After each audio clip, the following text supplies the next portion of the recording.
اعوذ باللہ من الشیطان الرجیم بسم اللہ الرحمن الرحیم صلی اللہ تعالی علی محمد صلی اللہ علیہ وآلہ وسلم۔ قرآن حکیم اللہ تعالیٰ کی وہ کتاب ہے جو مجرد تصور کی بجائے ٹھوس عمل پر زور دیتی ہے۔ اس عمل کے سوتے بلا شبہ رضا و مشیت الہی کے سرچشمے سے پھوٹتے ہیں۔ قرآن سے اخذ کردہ علم بالوحی ہے جو اس عالم دنیا میں عالم آخرت تک رسائی حاصل کرنے اور اخروی زندگی میں فوز و فلاح کی ضمانت حاصل کرنے کے لیے ایک زینے کا کام دیتا ہے۔ قرآن سر تا پا برہان اور فرقان اور حق و باطل کے مابین حد فاصل ہے جو امت مسلمہ کے ہر فرد کے لیے مکمل ضابطہ حیات کا درجہ رکھتا ہے۔ اس میں وضاحت و صراحت کے ساتھ کامیاب زندگی گزارنے کے لیے ہر شعبے اور ہر پہلو کے حدود متعین کیے گئے ہیں۔ قرآن حکیم کے وضع کردہ ضابطے بڑے واضح اور ہر قسم کے ابہام اور شک و ریب سے پاک ہیں۔ پیغمبر اسلام صلی اللہ علیہ وآلہ وسلم کی ذات ستودہ، صفات شارع اور شارح دونوں حیثیتوں کی حامل ہے۔ اسلام وہ نظام حیات فراہم کرتا ہے جس میں عقائد و نظریات اور اعمال کی اساس کو پرکھنے کے لیے حضور نبی اکرم صلی اللہ علیہ وآلہ وسلم کی ذات گرامی کسوٹی کا درجہ رکھتی ہے، اور وہی راستہ صراط مستقیم ہے جو آپ صلی اللہ علیہ وسلم کے اسوہ حسنہ کی وساطت سے کامیاب اخروی زندگی سے ہمکنار کرتا ہے۔ قرآن کا نظریہ کائنات کسی جامد اور غیر متحرک کائنات کا تصور پیش نہیں کرتا، بلکہ ایک ایسی کائنات کا نقشہ ہمارے سامنے رکھتا ہے جو دائمی تغیرات اور مسلسل تبدیلیوں کی اماج گاہ ہے۔ دور جدید میں سائنس برق رفتار ترقی سے آگے بڑھ رہی ہے۔ مغربی دنیا کو بجا طور پر سائنس اور ٹیکنالوجی کی محیر العقول ترقی پر ناز ہے، اور وہ اس علمی برتری اور سائنسی ترقی کے بل بوتے پر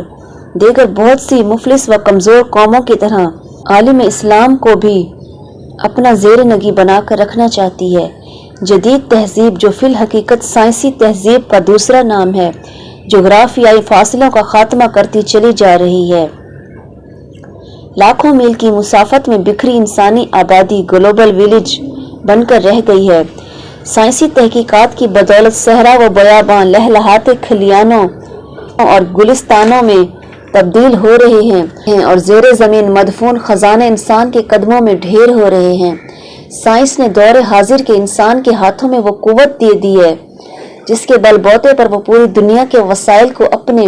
تصرف میں لا سکتا ہے، لیکن قابل افسوس بات یہ ہے کہ مغربی اقوام سائنس اور ٹیکنالوجی پر قابض ہونے کی وجہ سے دنیا کی پسماندہ قوموں کو ہمیشہ کے لیے اپنا محتاج اور دست نگر رکھنا چاہتی ہیں۔ اس سلسلے میں ان کا خصوصی ہدف دنیا بھر کے مسلمان ہیں جنہیں وہ سائنسی ترقی کے ثمرات اور ٹیکنالوجی سے محروم رکھنے کے لیے ہر قسم کی سازشوں اور ریشہ دوانیوں سے کام لے رہے ہیں۔ دوسری طرف ہمارا حال یہ ہے کہ دور جدید کے عصری و سائنسی علوم کی ترویج اور تعلیم کی بجائے ہزاروں سال پرانے یونانی فلسفہ جیسے متروک علوم کو ابھی تک اپنے سینے سے لگائے ہوئے ہیں، اور ان کی تدریس ہماری اسلامی درس گاہوں میں ابھی تک شامل نصاب چلی آ رہی ہے۔ جدید سائنس اپنی طویل تحقیقات کے بعد جن نتائج پر پہنچی ہے ان میں سے بیشتر قرآن و حدیث میں بیان کردہ حقائق کی توثیق و تصدیق کرتے ہیں۔ اوائل دور اسلام میں جب سائنسی علوم ابھی رحم مادر میں تھا اور یونانی فلسفہ ہی چہار دانگ عالم میں عقل کا معیار اتم تصور کیا جاتا تھا، تب ہمارے اسلاف ائمہ کرام نے اسلامی تعلیمات و نظریات کے فروغ کے لیے اسلام پر ہونے والے فلسفیانہ حملوں کا جواب یونانی فلسفہ ہی کی زبان میں دیا تھا، اور یہی ایک مؤثر صورت تھی جو علم کلام کے نام سے معروف ہوئی۔ موجودہ نسل سائنسی دور میں پروان چڑھی ہے آج کا کم پڑھا لکھا سادہ انسان جسے سائنسی علوم سے اس قدر شغف نہیں، وہ بھی سائنسی طریقہ کار سے کم از کم ضرور آگاہ ہے اور جانتا ہے کہ سائنسی بنیادوں پر کام کرنے سے کس طرح نتائج 2+2=4 کی طرح منطقی انداز سے درست برآمد ہوتے ہیں۔ دور حاضر کے انسان سے مخاطب ہونے اور اسے اسلامی تعلیمات و عقائد سے روشناس کرانے کے لیے جدید علم کلام کی ضرورت ہے۔ موجودہ دور صغرا اور کبرا کے درمیان موجود حد اوسط کو گرا کر نتیجے تک پہنچنے کا دور نہیں، بلکہ اس دور میں تجربہ، مشاہدہ، مفروضہ اور پھر بارہا تجربات سے حاصل ہونے والے تنظیم شدہ نتائج کے ذریعے نظریے تک پہنچنے کا اسلوب حقیقت تک رسائی کے عقلی اسلوب کے طور پر مانا جاتا ہے۔ قرون اولیٰ میں یونانی فلسفے کی اسلامی عقائد پر یلغار کے جواب میں اس دور کے ائمہ کرام نے علم کلام کو فروغ دیا اور اس کے ذریعے یہ ثابت کر دیا کہ اسلام یہ دین برحق ہے۔ آج اگر ہم اسلام کی حقیقی خدمت اور تبلیغ دین کا فریضہ سر انجام دینے کے خواہش مند ہیں تو ہمیں انہی ائمہ کرام کے نقش قدم پر چلتے ہوئے موجودہ دور کی عقل کی کسوٹی سائنسی طریقہ کار کے مطابق اسلام کی ترویج اشاعت کا فریضہ سر انجام دینا ہوگا اور مستشرقین کے نازیبا اور اسلام کشوتیروں کا سد باب کرنے کے لیے جدید علم کلام اپنانا ہوگا جس میں سائنسی انداز فکر رکھنے والے معاشروں تک اسلام کا پیغام بحسن خوبی پہنچانے کا انتظام ہو۔ کتنی بدقسمتی کی بات ہے کہ اس خلفشار اور بے یقینی کے دور میں جب اسلام کو ہر طرف سے تختہ مشق بنایا جا رہا ہے، امت مسلمہ ہی کے کچھ ایسے افراد نام نہاد واعظین و مبلغین کے لبادہ میں مصروف عمل ہیں جنہوں نے روحانی اسلام کی تبلیغ و ترویج کی بجائے اسلام کے مادی تصور کو ابھارنا اپنا مطمع نظر بنا لیا ہے۔ روحانیت کی نفی، عشق رسول صلی اللہ علیہ وآلہ وسلم کا انکار، معجزات کا رد اور کشف کی تکذیب پر اپنی زبان و قلم کا زور صرف کرنا ان کا شعار ہے۔ اولیاء و صوفیاء کی محبت اور ان کی تعلیمات سے انکاری ہو کر وہ اسلام کا ایسا من گھڑت تصور پیش کرتے ہیں جو ان کی مادی توجیہ سے تو ہم آہنگ ہے، لیکن اسلام کی حقیقی تعلیمات کے ساتھ اس کا دور کا بھی علاقہ نہیں۔ یوں اس نقطہ پر آ کر ان کی اور دشمنان اسلام کی مستشرقین کی بولیاں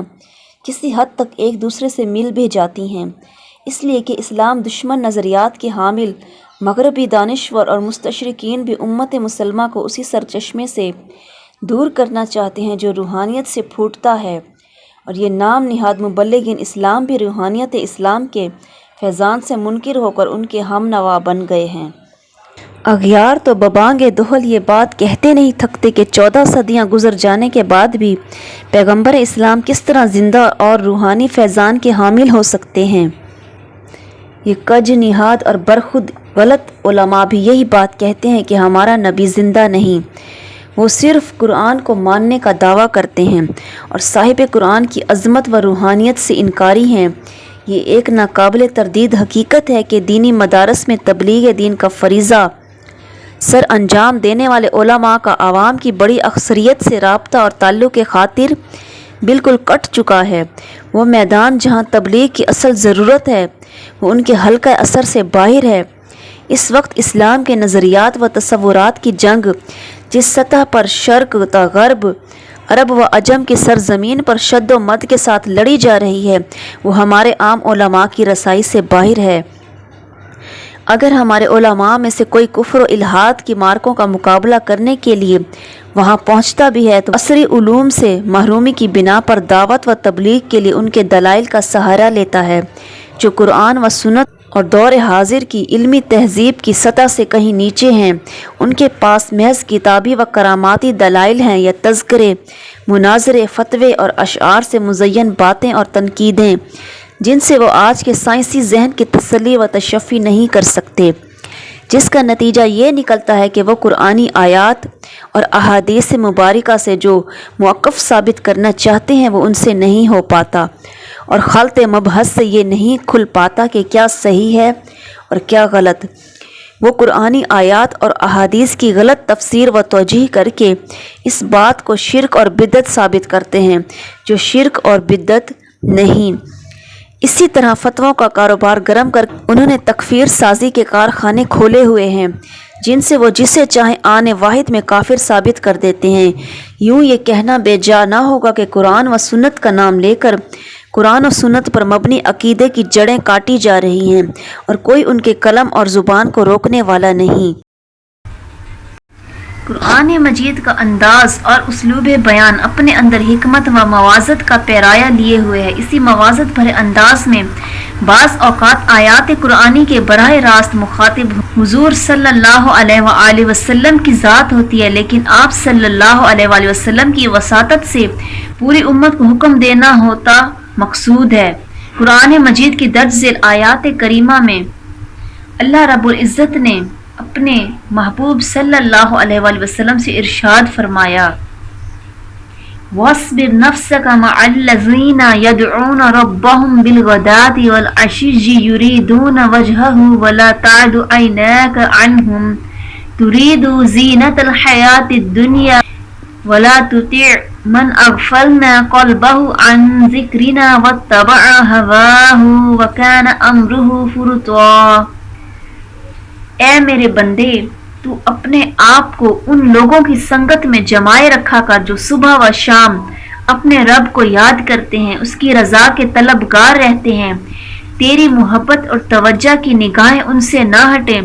کیا تو ان فقیروں سے دھیان ہٹا کر دنیوی زندگی کی آرائش چاہتا ہے؟ اور تو اس شخص کی اطاعت بھی نہ کر جس کے دل کو ہم نے اپنی یاد سے غافل کر دیا ہے اور وہ اپنی ہوائے نفس کی پیروی کرتا ہے اور اس کا حال حد سے گزر گیا ہے۔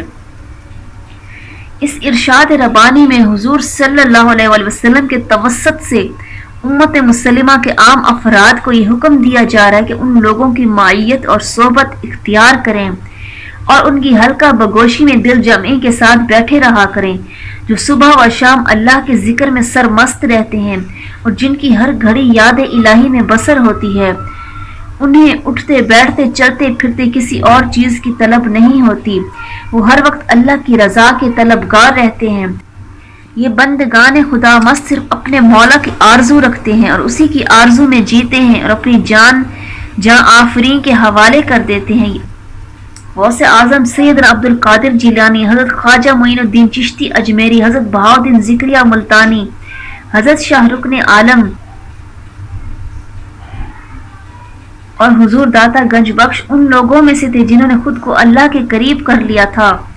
مذکورہ بالا آیت کریمہ میں ایسے لوگوں کی صحبت اختیار کرنے اور ان سے اکتساب فیض کا حکم دیا گیا ہے، یعنی جو شخص اللہ کے ولی کی مسجد میں بیٹھے گا اسے اللہ کی قربت اور مجلس نصیب ہوگی۔ یہ وہ لوگ ہیں جنہیں نہ جنت کا لالچ ہے، نہ ولایت کا، نہ کرامت کا شوق ہے اور نہ شہرت کی طلب۔ یہ نہ حوروں کے متمنی ہے نہ قصور کے، ان کا واحد مقصد اللہ کا دیدار رہا ہے۔ یہ فقط اللہ کے مکھڑے کے طالب ہیں، لہٰذا عام لوگوں کو تعلیم دی گئی ہے کہ جو لوگ میرے یعنی اللہ کے مکھڑے کے طالب ہیں انہیں بھی ان کا مکھڑا تکنا چاہیے اور اپنی نظریں ان کے چہروں پر جمائے رکھنا چاہیے، جبکہ دوسری طرف اللہ کی یاد سے غافل لوگوں سے دور رہنے کا حکم دیا گیا۔ ان آیات مبارکہ میں یہ بات بالصراحت واضح ہوتی ہے کہ اللہ تعالیٰ کی بارگاہ سے دور ہٹانے والوں کے ساتھ نشست و برخاست سے بھی اجتناب کیا جائے، اس کی محبت اور توجہ کے حصول کے لیے طالبان حرص و ہوس اور بندگان دنیا کی صحبت کو کلیتاً ترک کرنا اور اولیاء اللہ کی نسبت اور سنگت کو دل جمعی کے ساتھ اختیار کرنا نہایت ضروری ہے۔ یہاں سوال پیدا ہوتا ہے کہ گوشے تنہائی میں بیٹھ کر اللہ اللہ کرنے کی بجائے اولیاء اللہ کی سنگت اور ہم نشینی اختیار کرنے کی کیا ضرورت ہے؟ ان کے سلسلے میں آنے، بیعت کرنے اور نسبت قائم کرنے کی شریعت میں کیا اہمیت ہے؟ چاہیے تو یہ تھا کہ سارا معاملہ براہ راست اللہ سے استوار کر لیا جاتا اور سیدھا اسی سے تعلق اور ناطہ جوڑنے کی کوشش کی جاتی۔ آخر بندوں کو درمیان میں لانے اور انہیں تقرب اللہ کے لیے واسطہ بنانے کی کیا ضرورت ہے، جبکہ مقصود کل تو اللہ تبارک و تعالی ہی کی ذات ہے؟ یہ سوال آج کے دور میں دو وجوہات کی بنا پر انتہائی اہمیت کا حامل ہے۔ ایک اس لیے کہ جو زمانہ آگے گزرتا جا رہا ہے، روحانیت اور روحانی فکر مٹتا چلا جا رہا ہے اور اچھے بھلے تعلیم یافتہ لوگ دین اور مذہب کو بھی مادی پیمانوں پر پرکھنے لگے ہیں۔ اس سوال کی پیدائش کا دوسرا بڑا سبب یہ ہے کہ آج کا دور بے عملی کے ساتھ ساتھ بدعقیدگی کا دور بھی ہے۔ مذہبی اور دینی حلقوں میں نام نہاد خالص توحید پرست طبقے اولیاء اللہ کی عظمت کے صاف منکر ہیں اور ان سے منسوب تعلیمات کو شرک و بدعات کا بلندہ قرار دیتے ہیں۔ ان کے نزدیک اسلام کے روحانی نظام کی نہ تو شرعی اہمیت ہے اور نہ اس کی کوئی تاریخی حیثیت ہی ہے۔ اس کا نتیجہ یہ ہوا کہ لوگ راہ راست سے بھٹک کر اولیاء کرام کی تعلیمات اور ان کے عظیم سلسلوں اور نسبتوں سے دور ہوتے چلے جا رہے ہیں۔ اس طرح کی باتیں آج کل بڑی شدت سے زور پکڑ رہی ہیں اور یہ ذہنوں کو مسلسل پراگندہ کر رہے ہیں۔ سوال کہ اولیاء و صوفیاء کو اللہ اور بندے کے مابین واسطہ ماننے کا از روئے شریعت کیا جواز ہے؟ جب ہم اس سوال کا جواب قرآن مجید سے پوچھتے ہیں تو وہ ہمیں صراحتاً بتاتا ہے کہ بندوں اور خدا کے درمیان اولیاء اللہ کو خود اللہ رب العزت نے ہادی و رہبر کے طور پر ڈالا ہے۔ کسی انسان کی اتنی مجال کہاں ہے کہ وہ ایسی جسارت کر سکے؟ اس بارے میں قرآن مجید کے الفاظ اس حکم کی نشاندہی کرتے ہیں کہ اولیاء اللہ کو ہدایت اللہ کے لیے درمیانی واسطہ بنائے بغیر اور کوئی چارہ نہیں، اور اللہ تعالیٰ تک رسائی کی یہی صورت ہے کہ اس کے دوستوں سے لو لگائی جائے۔ جب ان سے یاری ہو جائے گی تو وہ خود اللہ رب العزت کی بارگاہ کا راستہ دکھائیں گے۔ اللہ رب العزت نے اپنی توحید کا پیغام اپنے بندوں تک پہنچانے کے لیے انبیاء علیہ السلام کو بھیجا، جو حضرت آدم علیہ السلام سے لے کر نبی آخر الزمان صلی اللہ علیہ وآلہ وسلم تک ہر دور میں اس فریضہ نبوت کو بطریق احسن سر انجام دیتے رہے۔ ابتدائے آفرینش سے اللہ تعالیٰ کی یہ سنت رہی ہے کہ وہ مخلوقات عالم تک اپنا پیغام انبیاء علیہ السلام کی وساطت سے پہنچاتا رہا ہے۔ انبیاء علیہ السلام کی ظاہری حیات کے دور میں ان کو اپنے اور بندوں کے درمیان رکھا، اور اب جب کہ نبوت کا دروازہ ہمیشہ کے لیے بند ہو چکا ہے تو اسی کام کے لیے اولیاء اللہ کو معمور کیا جاتا رہا، اور یہ سلسلہ تا قیامت عبدالآباد تک جاری و ساری رہے گا۔ یہ اللہ کی سنت ہے کہ وہ اپنی توحید کا پیغام اپنے بندوں کو دینا چاہتا ہے تو قل هو اللہ احد فرماتا ہے، یعنی اے میرے حبیب صلی اللہ علیہ وآلہ وسلم آپ اپنی زبان سے کہہ دیں کہ اللہ ایک ہے۔ اگر کوئی کہے کہ اے اللہ تو خود اپنی توحید کا اعلان کیوں نہیں کرتا، تو خود ہی فرما دے کہ میں ایک ہوں۔ اللہ تعالیٰ جواب دیتا ہے کہ نہیں، یہ میری شان نہیں کہ بندوں سے از خود کلام کروں، اور نہ ہی کسی بشر کی مجال ہے کہ وہ اللہ سے براہ راست کلام کرے۔ اللہ رب العزت نے فرمایا ما کان لبشر ان یکلمہ اللہ الا وحیا او من وراء حجاب او یرسل رسولا فیوحی باذنہ ما یشاء انہ علی حکیم۔ اور کسی آدمی کی یہ طاقت نہیں کہ اللہ سے براہ راست بات کرے، مگر ہاں اس کی 3 صورتیں ہیں، یا تو وحی کے ذریعے، یا پردے کے پیچھے سے، یا اللہ کسی فرشتے کو بھیج دے